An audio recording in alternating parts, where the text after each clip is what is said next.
د صبر نه وروستو یعقوب علیه السلام ته یوسف علیه السلام ملو شو. د صبر نه وروستو زکریا علیه السلام ته یحیی علیه السلام ملو شو. د صبر نه وروستو الله رب العزت نبی علیه السلام ته معراج ورنصیب کو.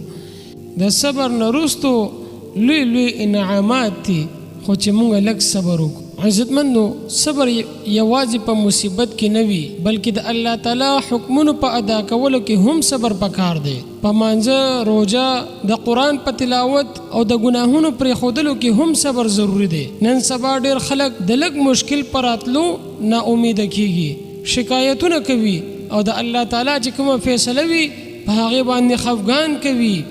خو مؤمن هغه دی چې په هر حال کې د الله تعالی په فیصله باندې راضي وي.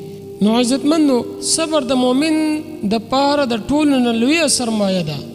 د دنیا ژوند د امتحان ځای دی، دلته خوشحالي هم شته او غمونه هم. کله چې انسان ته تکلیف یا بیماری یا فقر یا بل مصیبت ورسیږي، نو الله تعالی ورته د صبر حکم کوي. الله رب العزت قرآن کې فرمایلی دی: اعوذ بالله من الشیطان الرجیم ان الله مع الصابرین. یعنی الله وی بېشک الله د صبر کوونکو سره دی. نو عزتمند موږ ته پکار ده چې په مشکلاتو کې صبر وکړو، الله تعالی په فیصلو راضي شو، د نا امیدۍ نه ځان وساتو او هر وخت د الله تعالی شکر ادا کړو.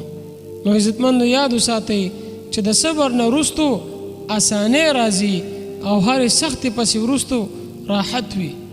الله تعالی دې مونږ ټولو ته د صبر، استقامت او شکر توفیق راکړي. نو عزتمندو، که نن زړه غمجن وي صبر وکړه، ځکه د الله مرسته د صبر کوونکو سره ده.